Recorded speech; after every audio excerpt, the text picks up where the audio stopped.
Cinderella, Ariel, Mulan, and more recently Anna and Elsa are household names, especially when those households contain their own aspiring princesses. For years, Disney has been making animated movies that enchant adults and children alike. But the Disney princess movies are by far the most popular among young girls. Many parents try to avoid these movies, afraid that these princesses will have negative effects on their daughters, such as low self-esteem, poor body image, lack of independence, or materialist attitudes. But no matter how much a parent tries to avoid the princess cult, these Disney princesses are unavoidable for young girls. I believe that the Disney company is not responsible for negative or positive effects that these princesses have on young girls. Rather, the power to influence girls lies in their parents' response to these films. Why do parents fight so hard against the princess phase that most girls go through? In The Doctor Is In, Waiting Room Diagnoses for Disney Princesses, doctor journalists diagnose the princesses with conditions such as OCD, social anxiety disorder, dependent personality disorder, Stockholm syndrome, and depression. Many people argue that these are the things that princesses are teaching their daughters. Disney princesses are also blamed for a common problem among young girls, princess syndrome. Princess syndrome describes the way girls are taught narcissism and self-indulgence. These girls are taught from a young age that they should be damsels in distress, looking for a prince who will cater to their desires. Instead of teaching young girls that they can be independent individuals, these girls observe in books and movies that falling in love, getting married, and living happily ever after reigned as the number one theme for these Disney princesses. Suggesting to girls that this was how their lives should play out had a way of diminishing more feminist ideals. However, little girls aren't the only ones who experience princess culture. According to Jean Twenge, a psychologist researching the effects of parenting on children, parents are also affected by the princess craze. She says that the princess phenomenon just encourages parents who put their kids on a pedestal and who encourage their kids a lot and rarely criticize. She calls this kind of parenting princess parenting. However, the Disney princesses can't be blamed for this phenomenon. The fault lies with the parents. When a parent focuses on negative princess traits, such as wealth, entitlement, or skin-deep beauty, that is all they will see. When a parent gives in to the entitled or consumerist attitudes of their daughter, they are creating prima donnas, not princesses. However, when a parent focuses on the good in the Disney princesses instead of the bad, their daughters will learn these things and apply them to their own lives. I will be the first to admit, all of the Disney princesses made stupid mistakes. They're teenagers. Were we any different at that age? Are we now? But the princesses also all exhibit good characteristics. I could talk about all the Disney heroines, but we would be here for hours. So I'm going to focus on the 13 official Disney princesses, who are all condemned for their mistakes and their outward beauty, but too little praised for their commendable characteristics. Snow White is kind, hardworking, and selfless. She goes through numerous traumatic experiences, including the death of both of her parents and abuse from her stepmother. But Snow White refuses to let those experiences shape her. Cinderella is kind-hearted and looks for the best in every situation. Even through the abuse of her stepfamily, she stays cheerful and hopeful. Aurora is loving and content with her life even before she discovers that she's royalty. Ariel is brave and curious, with an earnest desire to learn new things. Belle is kind and intelligent and completely unashamed to be herself, regardless of what others think of her. Jasmine has everything handed to her on a silver platter, but she is still independent. She wants to choose her own husband, not let men fight over her or work to sweep her off her feet. Pocahontas combats racial stereotypes that the settlers put on the Native Americans. She is opinionated, passionate, non-judgmental, and encourages peace. At the end of the movie, she chooses to stay with her family and her people instead of leaving her home for a man. Mulan is a fighter and never lets being a girl stop her from doing what she thinks is right. She doesn't conform to the expectations placed on her as a Although she does end up falling in love, she doesn't believe that marriage is the end-all be-all of a woman's existence. Tiana is determined and hardworking. She never lets the opinions or expectations of others prevent her from achieving success. She doesn't give up her dream for a man. Instead, her prince, Naveen, has to choose between his dream of being wealthy or his dream of being with Tiana. Rapunzel is curious, independent, and self-sacrificing. She doesn't let anyone stop her from following her dream. Merida is spunky, free-spirited, and brave, as the title of the movie would suggest. She isn't waiting for a husband to save her. She made the mistakes that spurred the plot of the movie, but in the end, she has to own up to her mistakes and apologize for them in order to resolve the conflict. Elsa is independent and true to herself. At first, she fears rejection, but ultimately decides to let go of her fears and be herself. Throughout the entire movie, she does not fall in love with a man, but instead proves that the love between sisters can be the truest love of all. Anna is clumsy and awkward, and totally unashamed to be herself. She's not a traditional female character, and is arguably the most realistic because of it. When I was young, I watched Disney movies almost exclusively.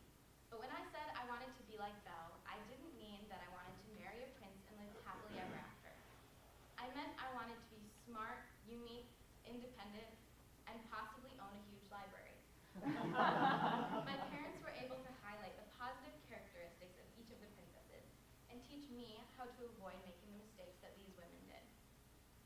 How can a parent make sure that their princesses pick up on the good personality traits without being sucked into the popular consumer culture? Mary Beach, a Disney vice president in charge of product development, says she hopes parents will focus on positive princess traits, such as being compassionate and trustworthy. Disney movies are full of educational opportunities for parents and children.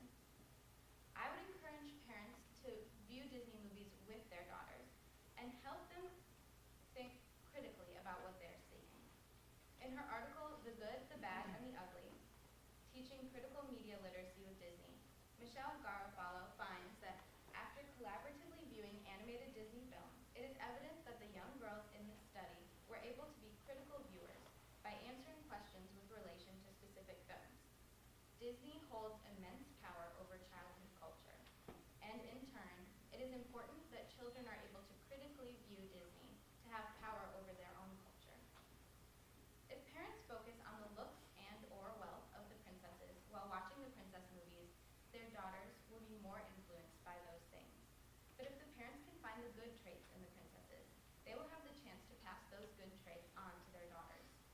According to Matthew Johnson, Director of Education for the Media Awareness Network, there may be no escaping the princess phase, but teaching kids to view media critically can help make sure your princess doesn't grow up expecting a handsome prince or a fairy godmother to solve all her problems.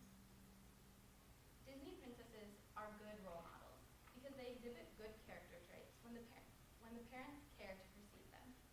All children and teenagers make bad decisions, but it is the good character traits that can teach young girls how they should act.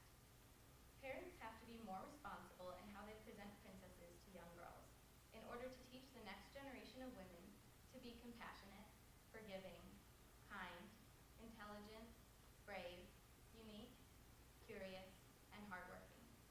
Instead of attempting to avoid the princess cult, parents should instead be using the princess's popularity for educational opportunities with their daughters.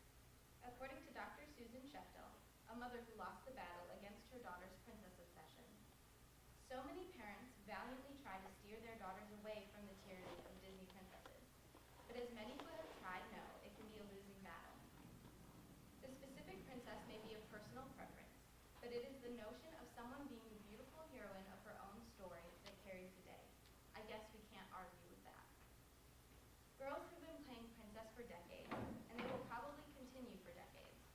So let these girls be the beautiful princesses they long to be by making it clear to them that it is their inward qualities that make them worthy of the title.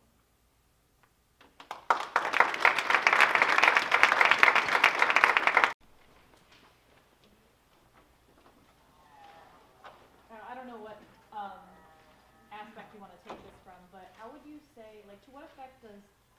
culture translate from young girls to rom-com culture in young women and adults? That is a good question. I didn't do any specific research on that. Um, I think that it does, the rom-com culture does like speak to how girls were raised, but I think that if parents are focusing on what's really important in the princess movies, that young women and even older women won't be as enthralled by the negative aspects of the rom-com culture either. You focused a lot on the parents focusing on the good qualities of the Disney princess. Do you think there's something equally to be said about focusing on the bad qualities as well as either warnings or precautions to be taught to younger people? Yeah, I think there are definitely warnings that you can take away from Disney princess movies because it, they're the problems that the princesses deal with are fairy tales, but they have like real world impacts. So if you talk about Cinderella, um, like standing up against her abuse and all these things, but also you can say, what else could she have done? That's part of the viewing media critically, asking questions that make your children think about it. Hey, Marlene. Yeah. Okay, cool. Well, recently Disney has been sort of branching out in terms of the ethnicities of their characters and trying to represent a more diverse population. However, they've been criticized because at the same time they've also been trying to decrease their romantic plots in that same endeavor to not have little girls want princes to sweep them off their feet, solve all their problems. And they've been criticized because as they introduce these new characters of different races, that they may be portraying these characters as unattractive or not providing models for what a loving relationship looks like. As someone who has done a lot of research in this, what would you say Disney should do to address that? I don't know if there's a way that Disney can make princess movies where nobody will have issues with how different characters are portrayed. I personally haven't seen that being a problem, and so that's not really something that I've looked into very deeply. I do research that parents have an issue with the princess stories themselves or with the Disney animated. I think it's a little bit of both, probably. There are a lot of people that have issues with how the princesses look. They're skinny and curvy, and I think that that plays a part in parents' dislike for the stories, but also some of it is the stories themselves. The one that I've heard the most criticism about is The Little Mermaid, because Ariel disobeys her father and gets away with it and gets everything that she wanted. But that's something that parents can talk with their children about and make it clear that that's not how life actually works. So, I know most of your research was obviously on princesses and whatnot, but I'm just curious about like the other side, like for a guy, from a guy's standpoint, because most of these movies, I mean, from my personal experience, like I grew up watching with my sister, and I love all the movies, but majority of them have a prince that's like, oh, I need to sacrifice everything and fix all the problems, which could be detrimental, or was detrimental to me, as I grew up. So, was there anything in research that suggests how to combat that, like, to a guy? Is that more of like on a parental level, or? I did read a few articles that addressed how princess movies affected boys too, and their view of women.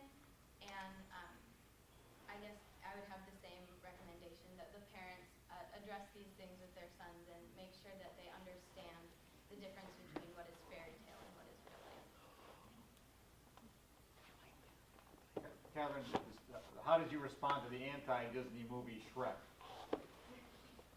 How did I personally Yeah, respond? did you see it when you were young? And I did not. My dad he is really into Disney and like exclusively Disney. So when I said I exclusively watch Disney movies, that's actually okay, that was true. I literal. only watch Disney movies. How can you apply like